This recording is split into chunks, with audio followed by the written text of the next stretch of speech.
those of you who don't know me, my name is Andrew Williams, Director of ILT here, and have been involved in a project that's been running over the last 18 months that's been exploring the role of blended learning in one curriculum area. And I'm going to run in the workshop with David. Hi. Many of you know David, David Hillier, who is Head of Business and Professional Development in the, tell us. Head of School of Professional Studies, Faculty of Business and Professional Studies. And has also been involved in the project that we're going to be working with you on in the session this morning. So, the programme we're going to follow, David, if you wouldn't mind going on one slide today, we're going to be, to start with, just say a few words about the project, the CUBE project. We'll introduce what this project's all about and some of the things we've been exploring together. Look at how it's taken a fresh look at curriculum delivery on some of the modules on the HE business courses and some of the models that have emerged from that. And what we hope to do in the workshop is to invite you to consider whether or not any of the models that have emerged from the business courses that we've been involved in might be applicable or of interest in the curriculum areas that you're involved in delivering and managing. So next slide please, Dave. So in the group activity which we'll invite you to take part in the centre of the workshop, there'll be an opportunity to look at the relationship between some of the modules that exist on the HE business courses and the models that have emerged from the project for delivering the curriculum, and see if you can identify the relationship that we found to be helpful in the courses we've been involved with, and consider whether they are transferable or not to the areas that you're involved in. And then after that, there'll be an opportunity for a plenary discussion where we come back and we consider any kind of lessons that might emerge from it that could be appropriate to you. So we'll kick off with just a few words about the CUBE project, Kingston Uplift for Business Education. That's what it stands for, and it's a scheme that we've been involved with, as I say, for about 18 months now, jointly with Kingston University. We're the lead partner. It's been funded by GISC, which is a government agency which supports initiatives in further and higher education around the area of e-learning and technology enhancement. This comes under their programme called Enhancing Curriculum Delivery with ICT. So that's what it forms part of. I think it's one of about 9 projects in the country that fall within that programme. Nearly all of them are in higher education establishments. There's us and also, interestingly, Lewisham College, just down the road in South London, which are another FE college, but most of those involved are HE providers. They've each focused on different curriculum areas and looking at how technology can enhance and enrich and improve the experience that learners and teachers have. We've looked at our business courses, our higher education business courses. So David, do you want to just give us a quick list of the kind of courses that have been involved? Yeah, certainly. There are 3 principal courses that are involved. There are 2 full-time courses, which is the HND in Business and Finance, which is a full-time 2-year programme with about 50 students recruited each year. Very low entry students. Minimum entry requirement is 80 UCAS points, so we're talking about people with 1 A-level. We then also are looking at the BA in Business Management, where we teach the first 2 years of that degree, with the 3rd year being delivered at the university itself. About 90 to 100 learners recruited every year.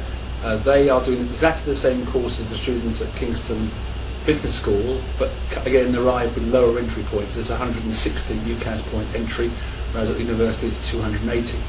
And so very much the idea of those courses being delivered here is that we provide the teaching in much smaller groups, less lectures, more support, to help uplift them from where they come in to be capable of coping with the 3rd year, whether it be the top-up degree or the 3rd year of the BA Business Manager. And then a completely different cohort, which is the foundation degree in Business and Professional Administration and the foundation degree in Business and Law Administration, which are more mature learners, all working, doing a foundation degree alongside their job. There is a recruitment of 35 of those this year who attend college on Tuesday evenings every week and once a month on Saturdays.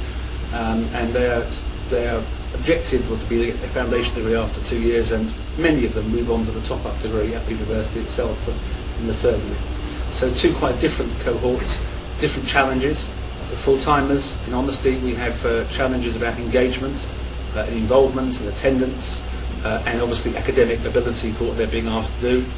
The foundation degree students, enormous levels of commitment and enthusiasm, but clearly very, very hectic and busy lives, and also for many of them a big step back into education after a big gap. So quite different challenges, but both groups needing something to support them in addition to the standard sort of classroom type of thing. Thank you. So a variety of different kind of programs within the HE business area involving, as you've heard, different kinds of learners with different needs. On all of those courses, we've been exploring the potential of blended learning. That is, combining face-to-face provision, traditional lectures and seminars and workshops, with online delivery. And that has involved, in some cases, reducing the amount of face-to-face contact with students and delivering some elements of the program online. And from that central principle, a number of different approaches have emerged for how we can do that.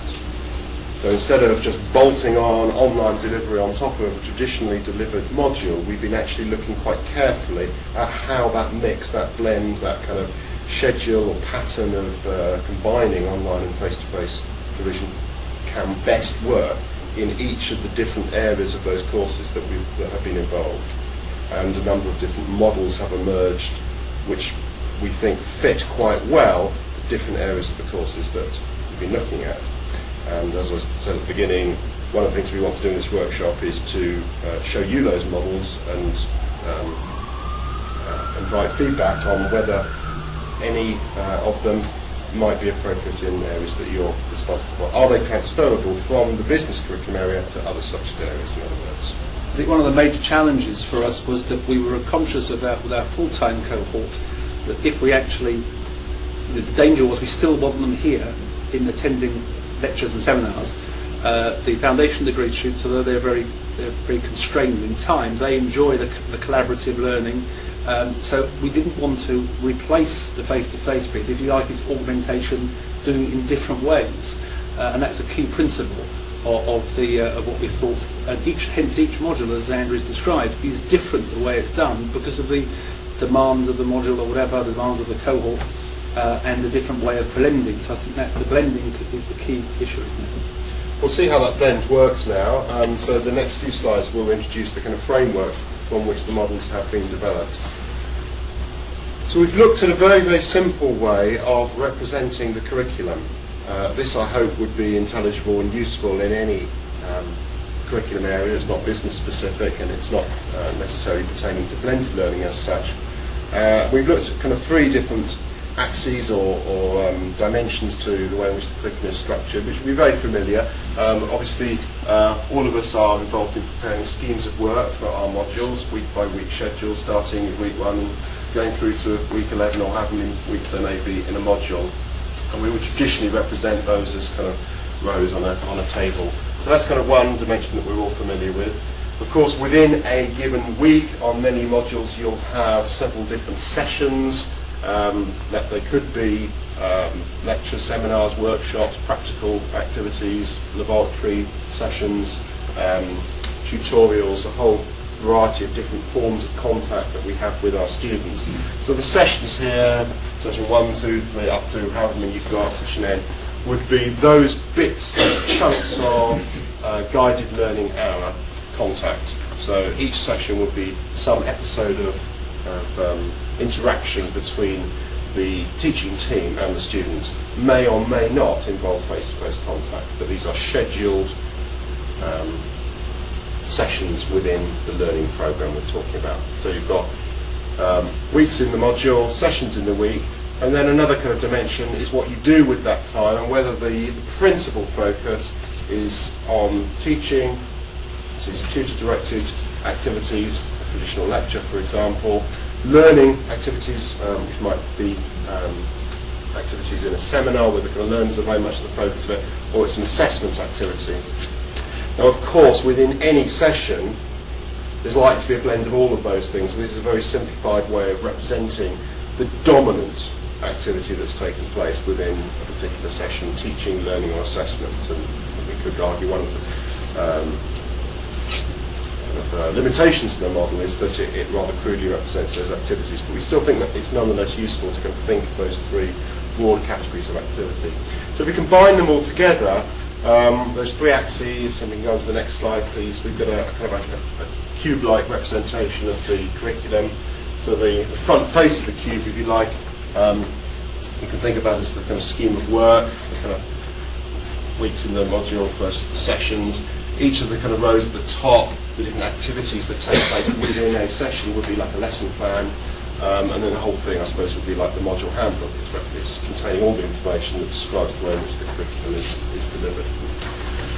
What we've been particularly looking on is what goes on in each of the bits of the cube, and how we can best interact with our students. So we've traditionally been involved, as is the staple diet of all the provision across the college, in face-to-face contact with the students, and for the foreseeable future we certainly would regard that as being the dominant way in which we undertake learning, teaching and assessment. So if we go on to the next one please, though, that would be stuff which in the subsequent models we'll see represented as orange blocks. So these are the elements where we have face-to-face contact with the students in lectures or tutorials or seminars. They're in a room with us. The blue blocks, as we'll see in a minute, this is online activity. This is where we're interacting with the students through web-based interventions, where there is scheduled activity where students undertake in an online environment at some point in their scheme of work. This is not just sort of structureless resources which are available on the web for them to use at times that suit them. This is structured, scheduled online activities which form part of the scheme of work and are enumerated within the guided learning hours for the module. So that will differ from other online resources that we might have. And then in addition to that, as in any curriculum area, there will be the kind of directed study which may take place at any time to suit the students, and which supplements the kind of stuff which is part of the scheme of work.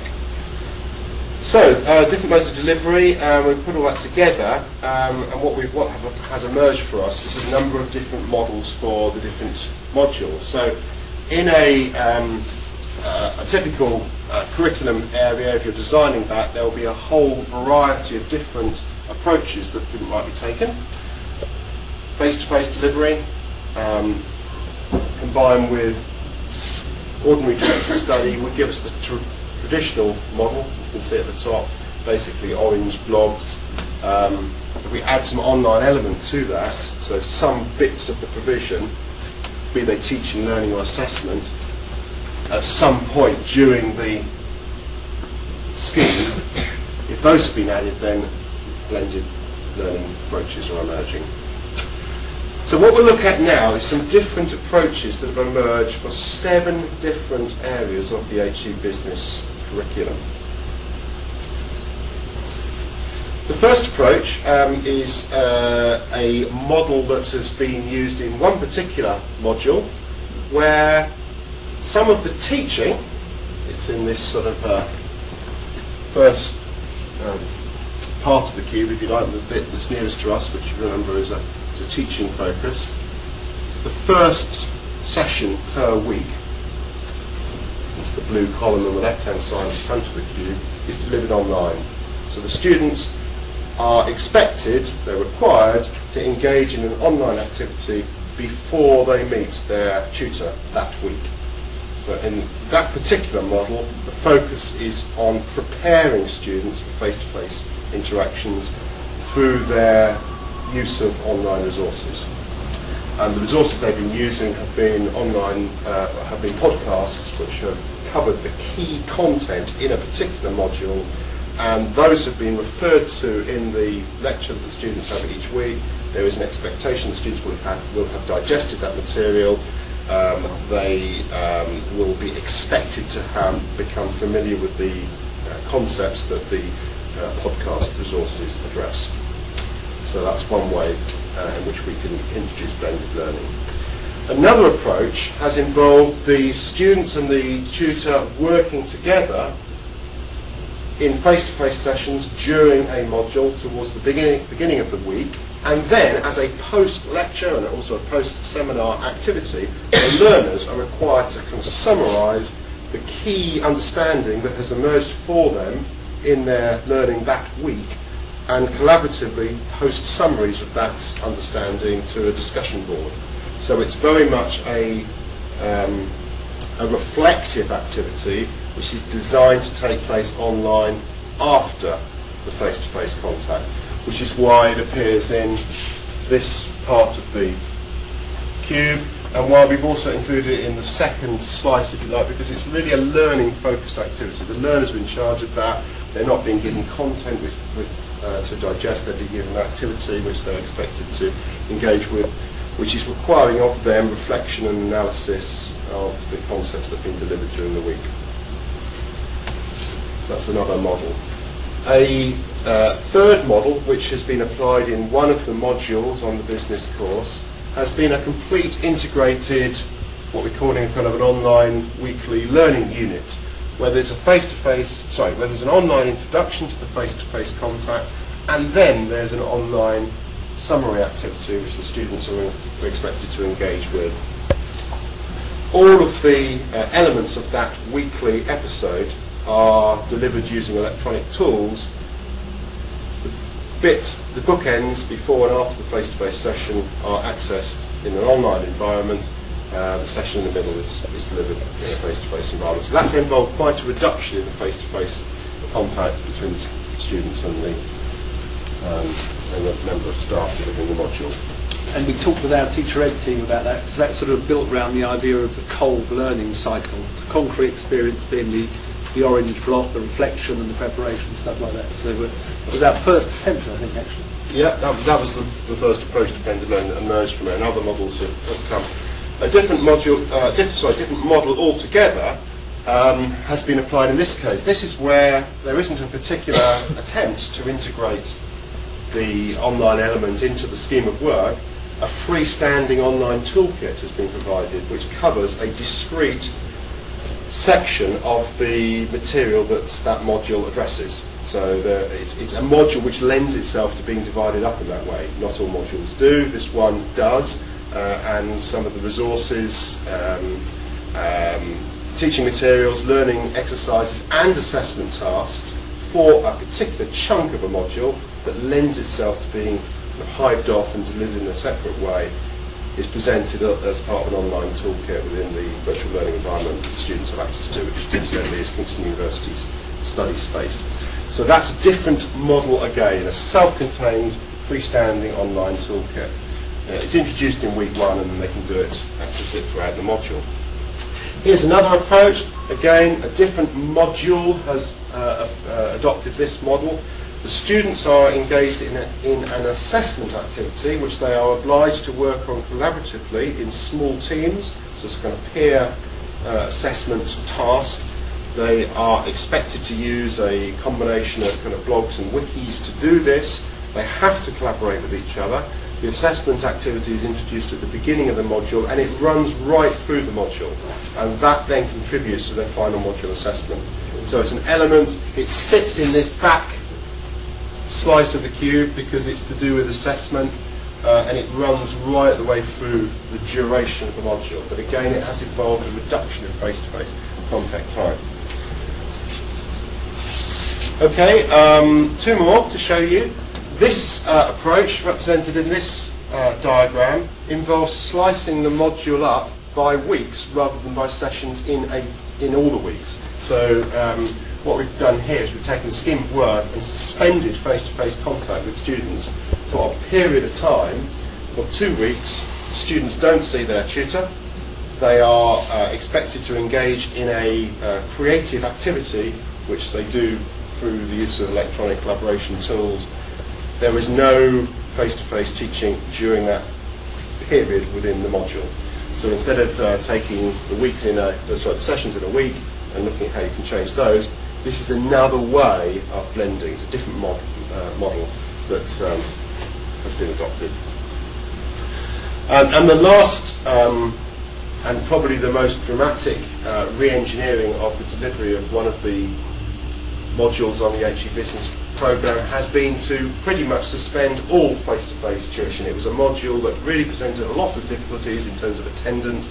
It was a special module. It didn't quite fit within the normal pattern. It's nonetheless very important. and the whole of the module has been delivered online, with the exception of occasional face-to-face surgery sessions where the students have opportunity to contact their tutor. And this has proved to be extremely popular with the students. There's a whole series of teaching and learning activities which are delivered through a different method than the face-to-face sessions, and a completely different approach has been taken. So 7 different approaches to blending learning. I hope the diagram makes sense and you've got your head around that. So just to summarise again, the kind of vertical axis is the weeks in the module. The horizontal axis just schematically represents the different sessions in a week, and then the various activities, teaching, learning or assessment. And the combination of the blue and the orange, whether it's online or face-to-face. Okay, what we're going to invite you to do in a moment is to have a look at whether you can match those different modules together. If we just go on to the next slide, what you've got in your packs, which I'll give you in a moment, are 7 different cards representing 7 different modules that I've just summarised, with a little bit more information about each of them. Each model is represented on one card. The methods used to deliver that module have been listed on the left-hand side. Perhaps we can go on to just to illustrate what they look like. So the methods for each module have been spelt out on the left-hand box, and on the right-hand box the various tools that were used in delivery of that model have been indicated as well. We just flick through the next, so you've got this sort of 7 times over. And then you've also got 7 different module descriptions. So these cards, the cards that are printed in blue, represent the different chunks of learning on the HE business programme. Some of these are on the Babin course, the BA in business management, some of them are on the HND, some of them on the foundation three programmes that David mentioned earlier on. You've got the learning objectives for each module, which may be useful background information, but probably the most useful information to look at is actually the challenges that we faced, or rather David and his colleagues faced, those that are involved in teaching and managing the curriculum. So David's team have identified the main sort of problems or issues, challenges that those modules presented, and then identified them here. And there should be sufficient information, particularly in that right-hand box on each of the blue cards, for you to sort of say, okay, well, I think probably the challenges that this module presented lend itself to this model. Or see if you can get the match right.